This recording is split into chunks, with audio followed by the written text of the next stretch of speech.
con nuestro plato fuerte en su programa jurídico favorito. Y el día de hoy tenemos el privilegio de contar con Marlene Guerrero de Jesús, quien es egresada de la Facultad de Derecho de la Universidad Autónoma de Santo Domingo y de la Escuela Nacional de la Judicatura como jueza de paz. Posee una especialidad en Derecho Penal y maestrías en Derecho Público y Derecho Judicial.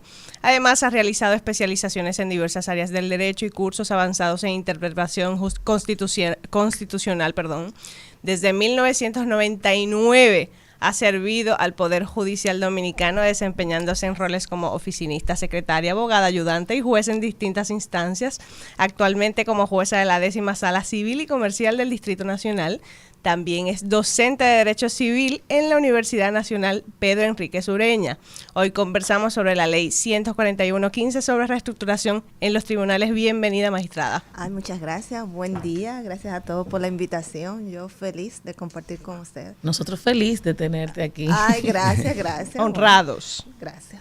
Decían que la ley de reestructuración mercantil era un método alterno de las leyes concursales. Las leyes concursales que venían a establecer la quiebra para salvar los bienes en favor de los acreedores, pero la ley de reestructuración mercantil dijo, no, la empresa es un ente mínimo de la economía, vamos a darle un respiro. No pensemos en los acreedores, sino en los trabajadores, la unidad de impuestos, y entonces esa empresa necesita un respiro en la reestructuración mercantil. Y así le damos continuidad. ¿Qué podemos entender como reestructuración mercantil en nuestra ley que los radioescuchas puedan pues entenderlo de manera llana antes de analizar la aplicación y los resultados de la ley?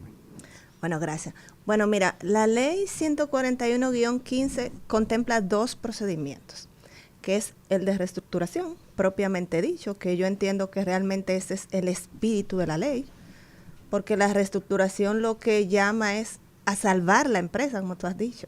Salvarla desde el punto de vista de preservarla como un ente económico, pero también garantizar que los acreedores pueden ver pagadas sus acreencias.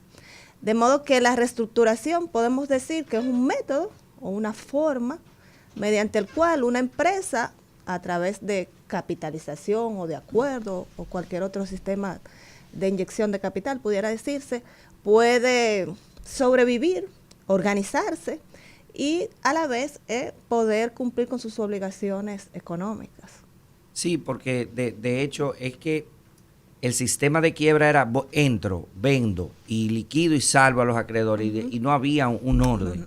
Entonces esas grandes empresas decían, bueno, pero yo necesito respirar, lo que tengo es un apalancamiento financiero, es decir, no es que no tenga los fondos, sino que no tengo la liquidez, y ahí es que viene ese respiro. Así es. Bueno, la quiebra realmente la tenemos en el Código de Comercio. Ahí no se contemplaba un acuerdo, una conciliación, ahí era liquidación per se, propiamente dicha, que en eso era que consistía la quiebra. No tengo liquidez, estoy en cesación de pago, tengo muchísimos compromisos y ya lo único que queda es verificar cuál es el activo, los pasivos y realizarlo para con ello poder cumplir con algunos de los compromisos, porque muchas veces la empresa se liquida y no logra obtener una cantidad suficiente para satisfacer a todos los acreedores. No, y de paso a los estudiantes, observen esto, eso es muy importante, la quiebra no es penal. Si la quiebra es fraudulenta, entonces entra la bancarrota, que sí es un delito, porque cada vez que viene un quiebre, un cese, un cierre del sistema bancario, dice, bueno, hay una quiebra y una quiebra fraudulenta. No, también los medios. La bancarrota simple o fraudulenta sí son mecanismos de llevarlo de manera dolosa o de manera imprudente, y es la bancarrota la que es un delito, que actualmente lo es. Y que en el nuevo Código Penal tenemos algo interesante lo sacamos de los delitos patrimoniales y lo metimos dentro de los delitos económicos para que pueda funcionar. Manzano, y a propósito de que tú mencionas la bancarrota, magistrada, me gustaría saber su opinión respecto de si usted piensa que la ley o la implementación de la ley ha cambiado algún tipo de postura en los empresarios dominicanos sobre la bancarrota y sobre la gestión de riesgos.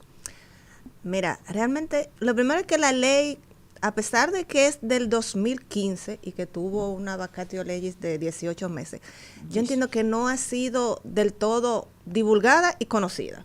Realmente, bueno, las leyes se reputan conocidas a partir de las 48 horas aquí en el distrito.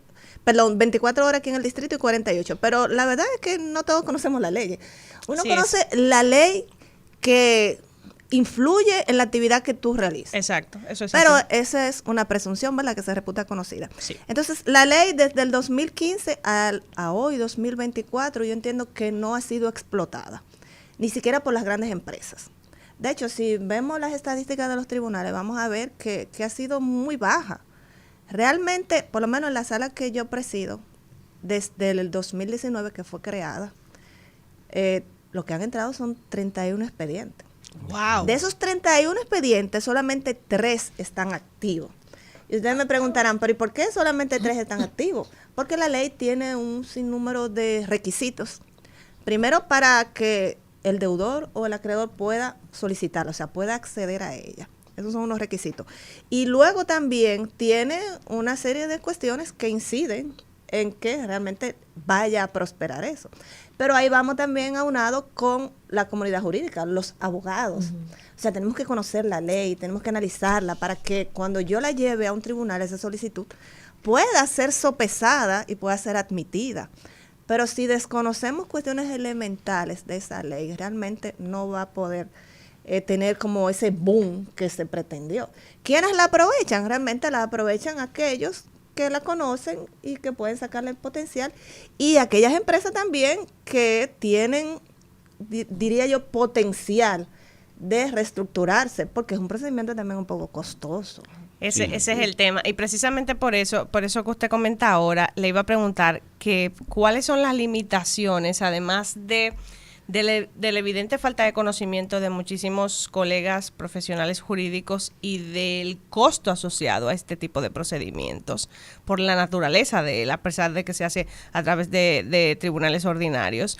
¿Cuáles son las limitaciones del sistema, de la estructura del sistema judicial dominicano que de repente se constituyen como óbice para la efectividad de la ley? Bueno, mira, la ley tiene varios vacíos, yo diría, y hasta cierto punto contradicciones, inclusive con el propio reglamento. Y el reglamento llegó a suplir algunas cosas para viabilizarla, porque realmente los reglamentos son para eso, para viabilizar la aplicación de la ley. En este caso de la ley 141 es una ley, o sea, muy novedosa, una ley que parte del CENUTMI, de las Naciones Unidas, y que se suplió, se inspiró, entiendo yo, de muchas leyes de otros países, como le llaman los concursos. Concursos porque son varios acreedores. Sin embargo, la ley de nosotros le permite a un solo acreedor solicitar una reestructuración. La ley, dentro de los supuestos que establece para que un acreedor pueda solicitar la reestructuración, está en que tenga un incumplimiento de una obligación de pago con más de 90 días de vencimiento, cierta y exigible con previa intimación. Estamos hablando de un acreedor. Sin embargo, en España, por ejemplo, un concurso, como su nombre lo dice, es de varios. Tienen que haber varios acreedores en esa misma situación, no uno. Uno no hace, pues, si es un acreedor puede acudir a la justicia ordinaria. Exacto. Para resolver este conflicto. Pero no a esa figura determinada. No, sin embargo aquí la ley le permite a un acreedor solicitar. Claro, el concurso, el proceso es colectivo, de eso es uno de los principios esenciales de la ley. La colectividad y la universalidad. Colectividad porque llama a todos los acreedores. Una vez el proceso se abre y comienza la fase de publicidad para que todos los acreedores tomen conocimiento de que sobre un determinado deudor se ha abierto un proceso de reestructuración, ellos deben concurrir ante el funcionario encargado, que en este caso sería el conciliador, a declarar sus acreencias y debe estar ahí. Es como que se pueden enganchar en el proceso, Así por es, decirlo de alguna manera. Sí. Entonces se enganchan ahí, pero también es universal porque afecta a todos los bienes del deudor. Entonces, en este caso, y contestando ya de manera puntual su pregunta, yo entiendo que hay varios factores. Primero, el costo, los funcionarios, la capacidad y la formación. Recuerde que la ley básicamente está estructurada para que esos procedimientos lo lleven unos funcionarios que son verificador, conciliador y liquidador. El verificador es como el de la fase previa. Pudiéramos decir que la ley tiene 3 fases. Una primera, que es la fase de admisibilidad. Ahí el tribunal verifica si ese solicitante, sea el deudor o el acreedor, cumple con los requisitos mínimos formales que debe contener la solicitud, que sea deudor, que sus pasivos corrientes sean mayores que su activo corriente, que su patrimonio esté afectado en más de un 50%, que tengan embargos inmobiliarios que afecten más del 50%, que tenga por ejemplo, 2 salarios caídos que no lo haya podido pagar, un sinnúmero de situaciones. Pero entonces está eso. Luego viene, el tribunal verifica que se cumplan todos esos requisitos, ¿entiende? Manda, la admite de manera provisional y nombra un funcionario que se llama el verificador.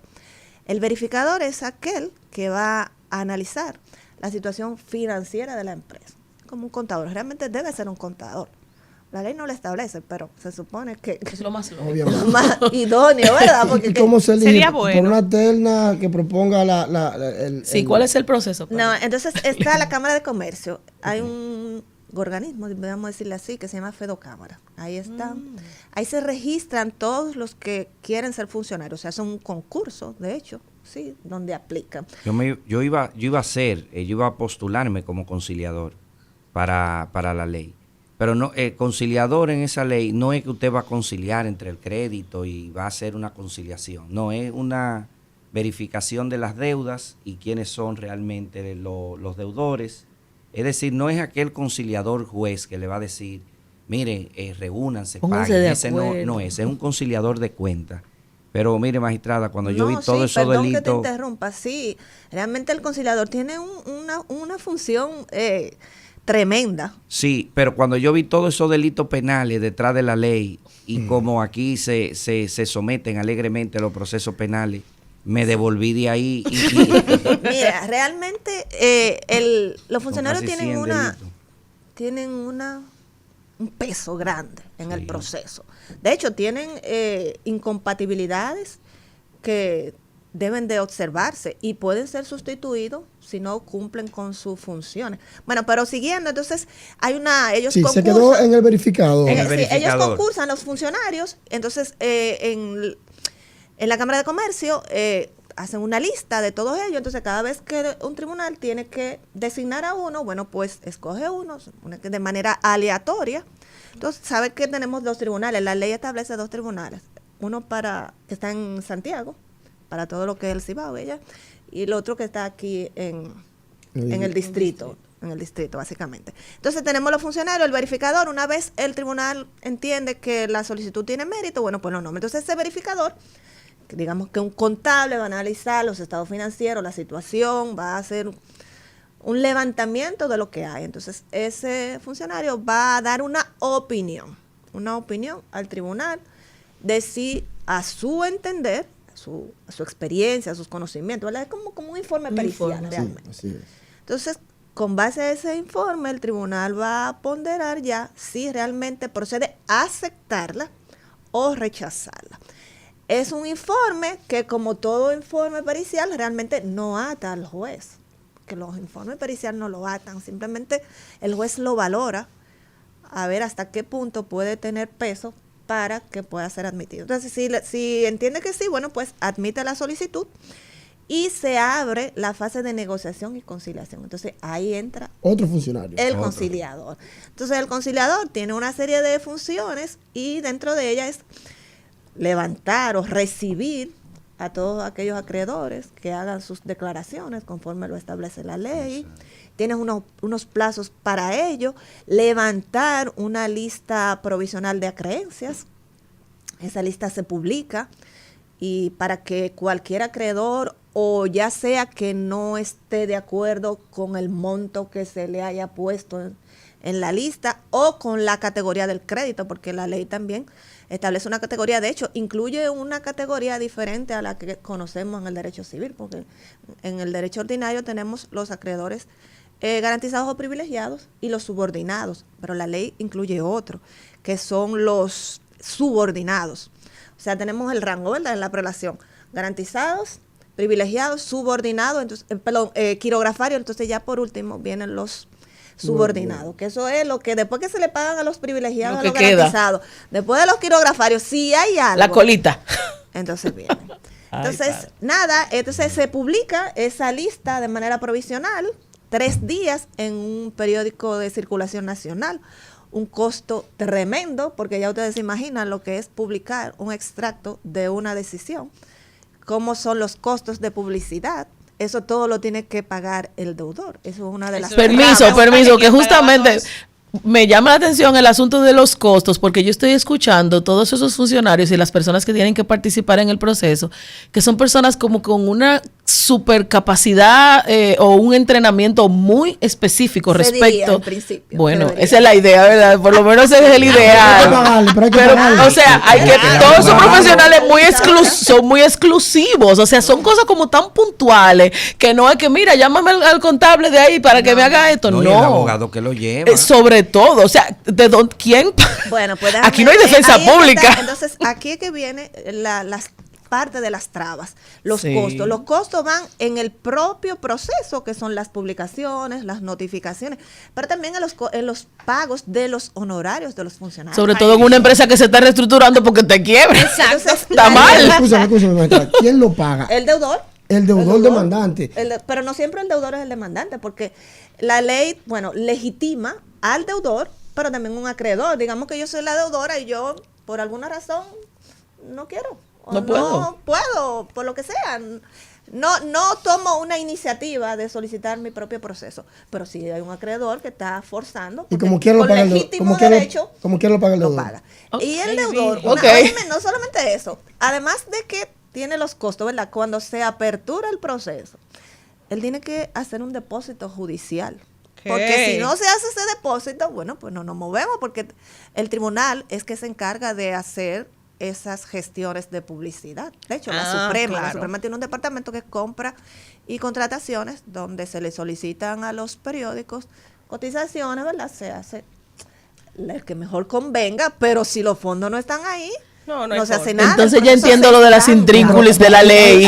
Hay algo que no me queda claro. Entonces, si es el deudor que lo va a pagar, pero es el deudor que están demandando, puede ser.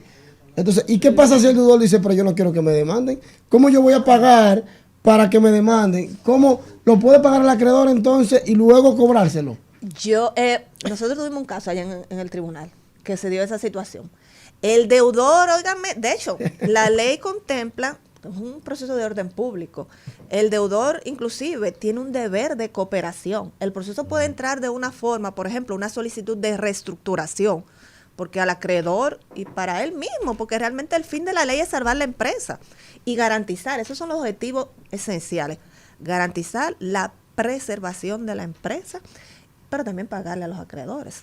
Entonces, un acreedor analiza, óyeme, ¿qué me conviene mejor estratégicamente y a fin de yo conseguir la cobranza de mi creencia? Liquidar con lo que hay o llegar a un acuerdo, un plan de reestructuración para que la empresa pueda proyectarse a 5 o 10 años y yo poder cobrar mi creencia. A veces que la empresa, que no conviene una liquidación porque los pocos bienes que tiene no dan para nada, solamente para... O no van para todos. Mire, déjame decirle que, como le dije ahorita, la ley tiene una prelación de sus acreedores. Los funcionarios, o sea, verificador, conciliador, son unos créditos privilegiados. O sea, esos son los ellos tienen que cobrar adelante. Esos son los que cobran primero. Ay, Cristo. Interesante. Pero Si uno de los requisitos para que pueda acogerse o aceptarse una solicitud de reestructuración es que el deudor tenga para pagar por lo menos los gastos del procedimiento. Si no tiene con qué pagarlo, pues eso se desestima automáticamente. Aunque no lo haya abierto él el proceso. Es que tiene que pagarlo como quiera. Ahora, si, por ejemplo, si la solicitud proviene de un acreedor y esa solicitud por cualquier razón, ya sea por un requisito de forma, es desestimada, entonces ahí sí los costos, los gastos incurridos hasta ese momento lo pague el acreedor. Obviamente. Okay. Que haya abierto el proceso. Si hubo un buen verificador que hace un informe, el informe es contrario a las pretensiones del acreedor, o usted como magistrada dice, bueno, yo puedo verificar y como quiera rechaza Ya el costo realizado está aquí, debe cubrirlo quien sucumbe. Claro, Quien sucumbe, el obviamente. acreedor. Magistrado, ¿y los tribunales? Porque la ley prevé tribunales de reestructuración y corte.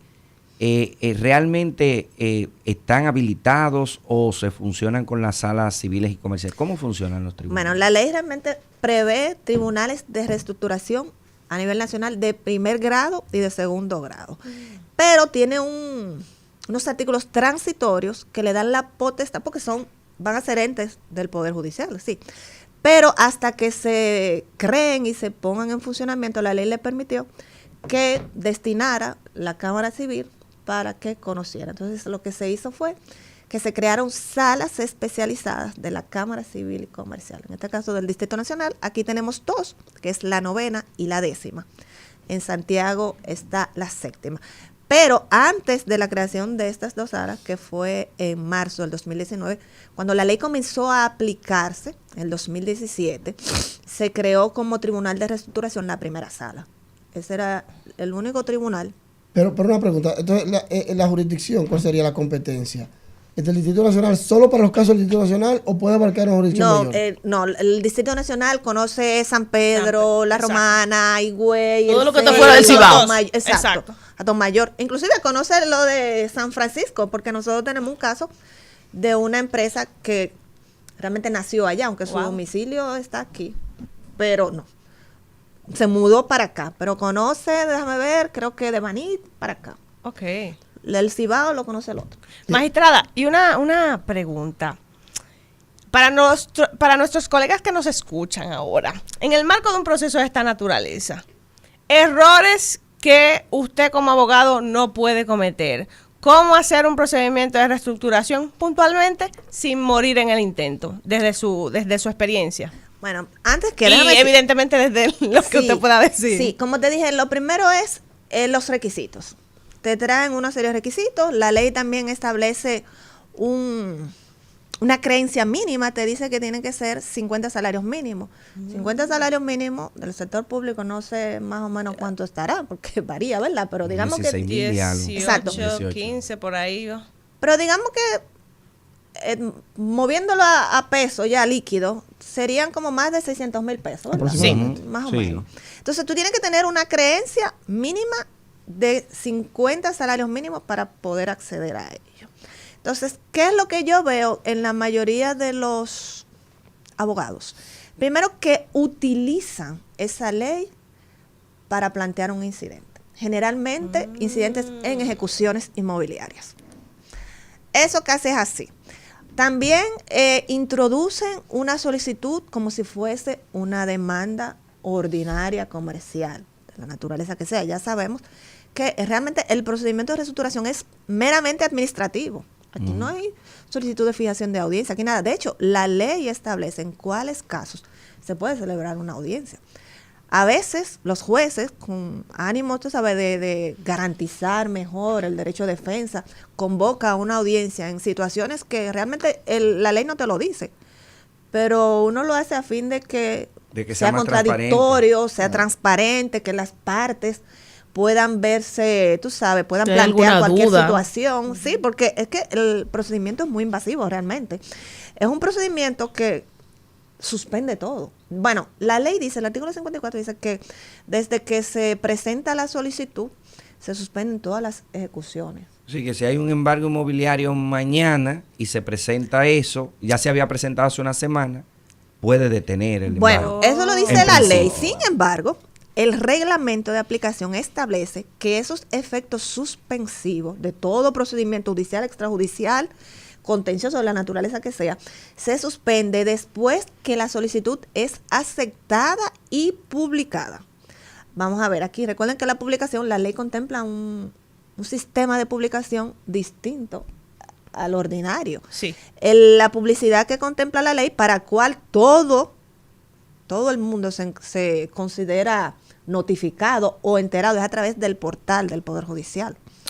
Una vez usted publica esa decisión en el portal, comienzan a correr los plazos, y si usted por alguna razón no tiene la oportunidad o la necesidad o la curiosidad de consultar la página, bueno, pues usted no se va a enterar. Pero y ya los plazos entiendo. ya van a quedar, porque inclusive dice que los plazos comienzan a correr a partir del primer día de la publicación, independientemente de las notificaciones personales o de cualquier otra vía que se pueda hacer, porque Wow. también se pudiera hacer una publicación en el periódico para reforzar la publicidad. Pero ya entiendo por qué es utilizado muchas veces, como usted dice, por los abogados para incidentar ese tipo de procesos.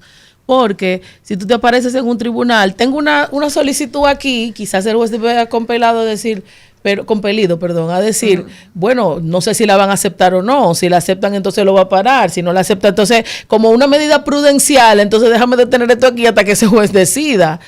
Creo que por ahí es que va Sí. en la estrategia de, Sí, sin de los embargo, abogados. Sin embargo, por eso nosotros en mesas y socializando la ley en la escuela y con los principales actores, hemos entendido que todos los jueces tienen que tener una capacitación, una formación en la ley 141, porque incide, el Tribunal de Claro. Reestructuración es un tribunal universal que conoce, desde que hay una solicitud de reestructuración, todo lo que afecte el patrimonio del deudor es competencia del Tribunal de Reestructuración. Entonces, aquí tenemos una situación en materia civil, con los embargos, y en materia laboral. Pero usted, Claro. usted dijo ahorita que los abogados lo interponen como si fuera una materia civil incidente. ordinaria. ¿Cómo se interpone? Mediante una instancia, no una es... una solicitud, Una usted solicitud. deposita una solicitud, como le digo, la ley establece todo lo que tiene que contener esa solicitud, el nombre del deudor, porque no solamente es empresa, también aplica para personas físicas, con una memoria que establezca la situación real de ese deudor y que lo lleve a acogerse a esa ley. Tiene que presentar, por ejemplo, un listado de sus estados de cuenta por cobrar, cuenta por pagar, de las demandas que tenga en curso, si las tuviere, de su patrimonio, de los contratos vigentes, tiene que depositar una asamblea, si se trata de una entidad moral, donde los socios o el consejo de administración, dependiendo la tipología de la empresa, apruebe someter a esa empresa a un proceso de reestructuración, un poder otorgado a un abogado para ese fin. Una certificación de la Dirección General de Impuestos Internos, donde establezca si está al día con sus obligaciones fiscales. Realmente son un sinnúmero de cosas, pero la ley también es un poco flexible en esa parte inicial. Si por casualidad le falta algún documento que no sea esencial, los estados financieros debidamente auditados, eso es esencial, eso es una condición sine qua non. Para mí, una solicitud que no tenga los estados financieros, pues no estamos en nada, porque realmente de qué se trata la ley. Exacto. Claro, Se trata de que tú tengas una situación financiera precaria, Exacto. un estado de iliquidez o cesación de pago, Claro. solvencia, lo que sea. Entonces, la prueba idónea para usted establecer eso es con los estados. Entonces, pero hay, por ejemplo, la asamblea, el poder, cualquier otra situación que no es esencial al final lo que usted quiere, la ley le permite que el tribunal le puede dar un plazo para que la complete. Le otorga un plazo, bueno, te di un plazo, no lo trajiste, bueno, pues entonces te la voy a desestimar, pero eso es de manera preliminar. ¿Y regularmente cuánto dura todo el proceso? El proceso es largo. Mira, si nos lleváramos a lo que dice la ley, se supone que en un año ya un proceso debe de haberse concluido. Pero obviamente todo eso va a depender de la complejidad del caso, porque como en toda materia hay casos. Por ejemplo, nosotros tuvimos un caso allá donde habían casi 5,000 acreedores. Ay, Dios mío. Casi nada. Ese proceso duró, pero llegaron, gracias a Dios, se llegó a Una cooperativa. a un amigo. plan de reestructuración. Ok. Pero ahí viene lo que hablábamos ahorita, ese conciliador. Aquí oye, exactamente. Se lo que damos fajó ahorita el en la conciliador. Escúchame, como yo estoy aprendiendo. Claro, yo también. Estoy anotando, yo digo, Yo bueno, lo que también. damos ahorita en la etapa del conciliador. Ya verificamos, digo, ya vimos el aceptamos, ya verificador. nombramos al Ahora conciliador. estamos con el conciliador. ¿Qué él hace? Bueno, él hace, un conciliador en términos de medios alternos de resolución de conflictos es aquel que trata de que las partes lleguen a un avenimiento, pero propone también, porque el conciliador hace propuestas Claro. para que las partes la evalúen. O sea, que debe ser una persona también avesada en la materia. que Claro, conozca. para mí Técnica. ese funcionario debe ser un abogado. Debe ser Claro. un abogado. Bueno. Es el que le busca la vuelta en buen dominicano Sí, al asunto. ese es el que trata de llegar a un acuerdo o que ellos lleguen a un acuerdo. Entonces, el conciliador tiene unos plazos, tiene que llamar a los acreedores para que declaren sus acreencias, luego ya que se venció el plazo y que todos los que se llegaron a enterar, porque ya dijimos que el sistema de publicidad a través de la página electrónica del Poder Judicial, Sí. a pesar de que también se hace una publicación de 3 días consecutivos en un periódico de circulación nacional. Pero aquí volvemos al punto. Dígame, ya casi nadie lee los periódicos. Es O otra sea, cosa, es es que cierto. el sistema de publicidad es un Publíquenlo en realmente- Instagram, No magistrada, es cierto. publíquenlo en el Instagram del Poder Concho, Pero Judicial. tenemos que usar los Concho. canales que establece la ley. Sí. Sí. De hecho, en España también es así, por el BOE. O sea, que El son BOE. sistemas de publicidad, una página electrónica que, como le decía ahorita, díganme usted, un médico, un ingeniero que no tiene nada que ver con esto, pero que tiene una creencia que la declaró, él no va a estar pendiente de eso, porque ¿para qué yo voy? O sea, nosotros los abogados somos los que estamos constantemente entrando a la página de la Suprema para ver la jurisprudencia, para ver qué hay de nuevo, qué esto, qué lo otro, pero una persona, un profesional que no esté vinculado al ámbito jurídico, no tiene por qué entrar. Y si no escribe su deuda en tiempo oportuno, no puede participar. Bueno, sí. Entonces hay un procedimiento que se llama declaración tardía, Ok. que puede hacerlo ahí. Pero eso tiene una sanción, que la ley no lo establece de manera expresa, pero haciendo un análisis de varios artículos, trae una sanción, y es que su crédito caiga en una categoría inferior. En Inferior. este caso sería Más para abajo crédito todavía. subordinado, que es el último. Oh, wow. Entonces, Maestra, pero mire, perdón que le interrumpa, sí. me quedó algo importante cuando hablábamos sobre las trabas y sobre los honorarios. Los honorarios de los funcionarios, según la ley, deben ser entre un 0, no inferior al 0.5 ni al 3% del activo prudencialmente estimado. El activo es el patrimonio del deudor. Imagínese usted. ¿Dónde hay que escribirse para eso, maestro? Meta el gusanillo del aprendizaje. El hombre está en Al eso. final de la ley. No, no olvides. No, no, El hombre está en eso, ¿eh? Tengo que morirse. Eso es lo que dice la ley, pero también la ley establece otros criterios. Para usted fijar los honorarios de un funcionario, la ley te da básicamente 3 o 4 criterios. Primero, la complejidad del caso, las condiciones excepcionales del funcionario y su efectividad en la conducción del proceso, ¿verdad? Déjame ver las situaciones que se pudieran presentar, que pudiera, ¿verdad?, dar al traste con que los procesos se extiendan, y a veces como en el proceso penal. Sí, Ustedes claro. se acuerdan que Sí, hablábamos sí. de la extinción del proceso y que luego la jurisprudencia fue delimitando que cuando el proceso sea incidentado o se extienda a causa de los incidentes del imputado, bueno, pues eso no iba a operar para que se extinguiera la acción penal. Después eso fue recogido, si mal no recuerdo, pero yo salí hace rato del derecho penal, fue recogido en la ley que modificó el Código Procesal Penal. La ley 1015. Sí, 1015. Entonces, si un proceso se ha extendido por cuestiones propias de las partes, entonces entiendo que eso no puede afectar la labor de los Claro. funcionarios. Claro. Pero lo cierto es, como ¿De un dije, 0.5 a cuánto? Escúchame. A un 3. no puede ser inferior al 0.5 ni superior al 3% del activo prudencialmente estimado por el tribunal. Pero espérate, entonces tenemos que vienen los funcionarios, ellos hacen su liquidación ya. Por ejemplo, el funcionario que tiene una participación más corta, diría yo, es el verificador, porque inclusive tiene un plazo de 10 días que puede ser prorrogado. Entonces viene y te trae una solicitud de liquidación de honorario y tú dices, bueno, se va al tope, al 3%. Tú dices, caramba, pero Todo mundo. hay una escala. Vamos a ver qué tú hiciste, qué tan complejo, qué Claro, claro. trabas. Porque ese hasta 3% es para todos los funcionarios. Para todos, 0.5 hasta el 3%. Esa Para es todos. la escala. Verificador. cada uno. O cada verificador, uno. No, cada uno, porque eso se liquida Ok, por etapas. ya, ok, cada uno, tiene entonces. derecho a eso. Inclusive en la fase de conciliación, cuando se ha aprobado el plan, porque luego de que se apruebe el plan, tiene un plazo para su ejecución.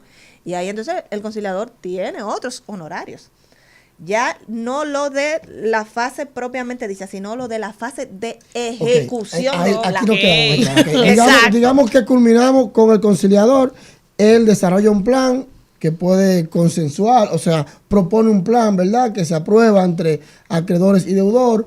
Él no impone un plan, ¿verdad que no? No. En caso de no haber Propone. acuerdo, lo impone el tribunal, el plan. No. Entonces, no, ¿cómo es eso? No. Realmente el tribunal es como un Un garante de un que... dirigente, vamos a decir, Exacto. un moderador, un árbitro. mediador. Yo ni siquiera un árbitro. Un árbitro. Porque el tribunal no pone nada, no propone nada. No, ni siquiera es un ente imparcial. Es como el juez de la Se partición, supervisa. como el juez de la partición en materia civil. El juez que va a ejecutar la partición. El juez comisario, que lo que está es Exacto. verificando que el Exacto. proceso se lleve Así es, adecuadamente. Así es, sí. Y en la rendición en materia societaria o cualquiera Sí. ordinaria. Simplemente Entonces, aquí... ¿qué puede pasar en la conciliación entonces? ¿Habrá un plan siempre o no?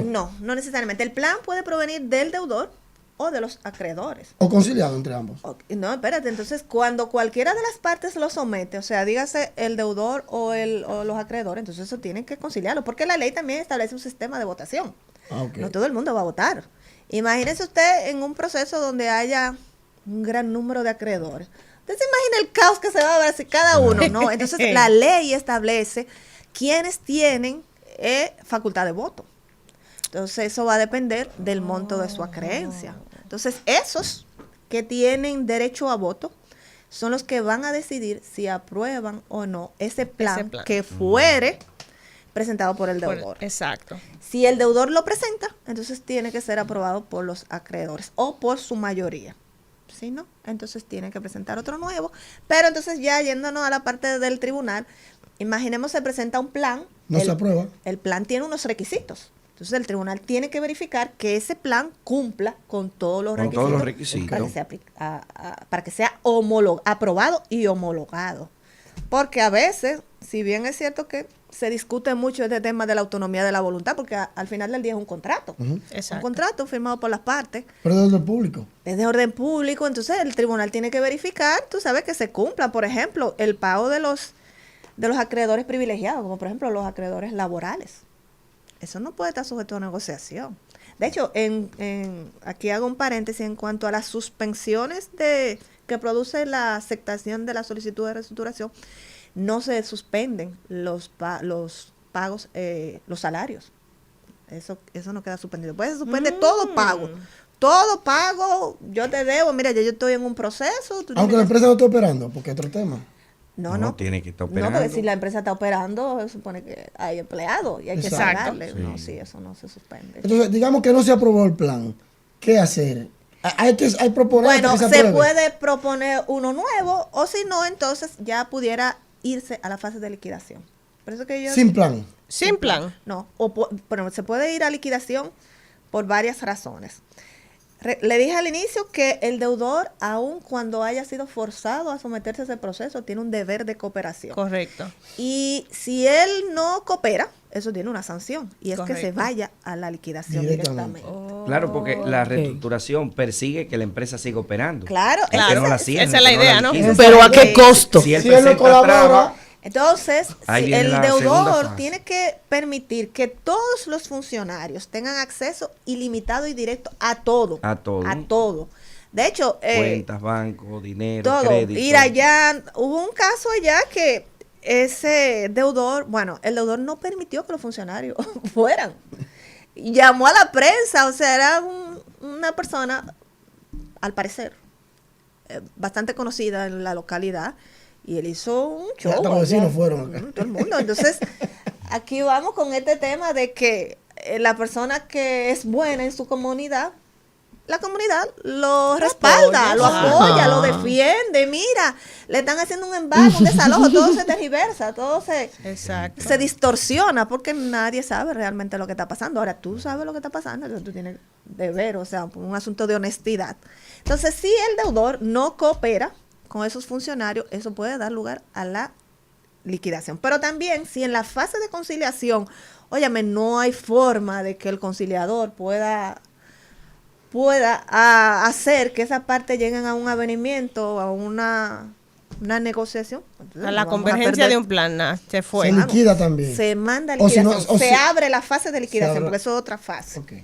¿Se abre la fase de liquidación por decisión del tribunal o se abre naturalmente? No, lo puede solicitar Cualquiera el funcionario okay, o cualquiera de las partes. Bueno, Ok. yo le voy a decir desde mi desconocimiento total de esta materia, porque de verdad que estoy entrando como en otro Muy interesante. universo que está sumamente interesante. Primero que deberíamos de fomentar la capacitación en estos asuntos, porque esto es como si fuera una carrera independiente. O Sí, sea, eso es como sí. una cosa aparte. Yo creo como que una Totalmente. maestría no da para Sí, entender. sí, realmente porque es una ley, o sea, que rompe muchos esquemas.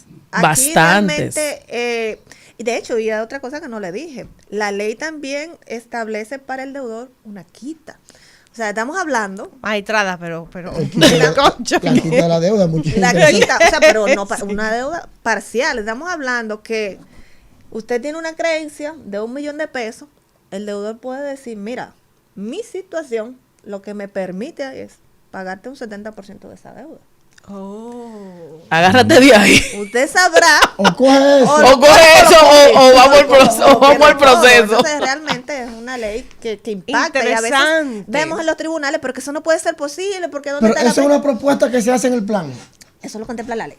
Pero para proponerse, para que se Sí, proponga el sí, plan. sí. De hecho, esa ley es tan a favor de la reestructuración y de que la empresa se mantenga, que como le dije, en virtud de la colectividad y de la universalidad, separan las ejecuciones individuales, porque hay una ejecución colectiva, que es cuando viene la realización de los activos cuando llega a la fase de liquidación. Entonces, no es posible que tu acreedor, por muy garantizado que sea, el único bien considerable y que con él te puede satisfacer tu creencia y con otra tú te quieras quedar con ella. Claro. Por eso es que la ley prohíbe y manda a que todo eso se suspenda para que entonces eso se haga ya de manera colectiva. Pero entonces cuando hay hipotecas o cualquier otra situación que afecte a un inmueble sujeto a un procedimiento de reestructuración, el juez de reestructuración puede perfectamente solicitar la cancelación y radiación de esa hipoteca. Pero qué bueno que usted lo dice, porque Entonces, hasta donde uno lo oye, como que todo es tan No. complicado y el pobre deudor, ¿de dónde va a buscar todo ese No, dinero? por eso que te digo que- Liquídenme, digo yo mejor, porque... Pero espérate, Daviana, Pero qué no quiero bueno. quedarme en dos etapas. Entonces, Dale. culminada la conciliación, se propone un plan, se acepta o no. Se pueden abrir dos procesos diferentes. Uno, de ejecución del plan y el otro de liquidación. Pueden ser las dos alternativas. Si se aprueba el plan, pues se nada, ejecuta. Se ejecuta. La ejecuta el mismo conciliador. Sí, se ejecuta. Que y tiene otros honorarios. Sí. Yo ando con un lapicero, magistrado. ¿De dónde me inscribo? ¿Dónde? 2%. Me avisa. Del 0.5 al 2%. Entonces, ahí, bueno, el plan Hay tiene un que 5 que tiene Edison ya, ¿eh? ¿Cómo es, cómo es? el plan tiene que ejecutarse conforme se aprobó. Y Es un guardián de esa ejecución. el conciliador tiene que informar mensualmente al tribunal sobre los avances de esa ejecución. De hecho, recuerden que el plan de reestructuración se convierte en una novación, porque las deudas primarias se van a sustituir por la forma en que ya En que están quedaron de establecidas. acuerdo. Porque Exacto. Ok. produce, Es un plan de pago, produce básicamente. una Exactamente. novación, produce un plan de pagos que ahí se establecerá la forma en que serán pagadas, si ha habido una quita, si va a haber, por ejemplo, alguna venta de alguna parte de la empresa, o sea, si Parcial va a haber para un, poder- un inversor, un inversionista, Inversionista. inversor ahora que le llaman, ¿verdad? Sí, La sí, palabra las más dos bonita, cosas, hombre. inversor. Entonces, todo eso se contempla en el plan, pero también puede darse la situación de que en la fase de ejecución del plan se frise, hay un trance. Entonces, si ese plan se está ejecutando, no hemos tenido esa Liquidación, entonces. liquidación. O sea, hay Ya. varias- Si fallaste en el plan, si te se liquido. torna de imposible ejecución, cualquier dificultad insuperable, se va a liquidación. Magistrada, es bueno que expliquemos en los pocos minutos que nos queda la liquidación. Exacto, nos faltaría eso. Sobre el Hay proceso un de liquidador. liquidación y Al cómo liquidador. se... Entonces, ok, pasamos a la fase de liquidación, ya sea porque no se llegó a un acuerdo, no hubo conciliación, porque Pero hubo una vamos a liquidación liquidar. anticipada, pudo haber una liquidación anticipada, o también pasamos a la liquidación porque el deudor no cooperó. Entonces, cuando ya hay una solicitud, el tribunal la pondera, llama a una audiencia, en ese caso sí la ley La obliga. llama a que se celebre una audiencia para escuchar los pareceres de las partes. Evidentemente, recuerden que si estamos hablando en un proceso de un Claro. dominio normal, que no haya mucha parte, entonces nosotros citamos a todos, pero cuando Cuando hay 5.000 gente. Es imposible. Entonces, Claro. Pero para eso la ley también tiene otros funcionarios, que no son funcionarios, son dependientes de los funcionarios, que son los asesores. El deudor puede tener su asesor, el acreedor también, y los trabajadores también. Entonces, lo que uno hace es, para evitar costos también, es sugerirle que nombren sus asesores. Entonces, usted nombra un representante, un asesor, el entonces, grupo. el grupo se queda notificado a través de ti, Claro. él habla por ti. Ahora, ustedes como grupo tienen que ponerse de acuerdo para lo que ese asesor o Hay representante. un funcionario liquidador. Hay un liquidador. Pero no es el mismo conciliador, ¿verdad? que No, son Gracias tres. a Dios. pero quédate con todo, hermano. Pero déjeme decirle que cuando se inscriben como funcionario, muchas veces aplican para los tres. Usted ve, Oye. Edison, ¿verdad? Son muy agalludos. Usted lo ve en la lista. Edison. Liquidador, Dice, conciliador, verificador. Fácil juez. Todo lo Probablemente no quiten la Entonces, esa función. liquidación opera similar a la liquidación de un activo. Entonces, aquí viene. Entonces, se aprueba, ¿verdad? Se hace la audiencia, el tribunal entiende que realmente tiene méritos, la coge y ordena la liquidación. Entonces, ahí entonces se hacen una nueva lista, unos levantamientos, se recopila, por decirlo de una palabra llana, lo que es el activo y los pasivos, y entonces se hace un plan para su realización, para la venta. ¿Se publica subasta? Puede ser, inclusive puede ser de manera directa. La ley contempla varias, puede haber sesiones, dación en pago, o sea, el asunto es que lo que se consiga con esas ventas pueda ser distribuido entre todos los acreedores a prorrata Ese es entre el los orden. iguales y salvando el orden, porque Claro. a prorrata dentro de los iguales. Somos acreedores, pero garantizados, pero a los garantizados se le va a pagar el 50%. Bueno, pues a todos los garantizados se le va a pagar igual. Luego venimos con los quirografarios. A los quirografarios, igual. Igual dentro de los iguales. ¿Y se ha llevado a cabo en la práctica alguna liquidación bajo la ley? Estamos en proceso de una liquidación 1. Mire, yo le dije ahorita que la 10ª sala, al día de hoy, ha tenido 31 apoderamientos. De esos 31 tenemos 3 procesos que están activos. Hay 2 que están en fase de conciliación y hay uno que se mandó a conciliación, pero hubo una liquidación anticipada y ese está en liquidación. Ese sí. Se mandó a conciliación y hubo una dificultad. Y No hubo una conciliación y entonces hubo que liquidar. Bueno. Se han vendido muchos activos y el liquidador ha hecho muchos acuerdos, se han homologado por el tribunal, pero todavía no se ha concluido. Bien. Ok. Bueno, agradecemos, ¿verdad?, a la magistrada Marlene Un Guerrero. plato fuerte el día de hoy. Sí, Wow. un aplauso, un Me aplauso. quedé un aplauso, con hambre, señores. Yo Ay, gracias, ¿no? Yo me siento encantada que tengo de que estar aquí estudiar con otra ustedes. vez. Wow. Sí, Ustedes sí, sí. vayan a la plataforma de YouTube y busquen, que esto queda grabado, para que puedan volver a revisar los planes de cómo se hace el procedimiento de reestructuración.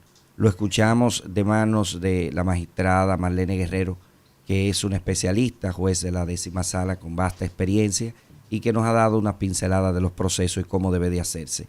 Agradecemos enormemente que usted se quede continuando con la programación del grupo RCC Media, sobre todo esta Rumba FM. Agradecemos y este equipo se despide hasta el próximo sábado con un nuevo contenido.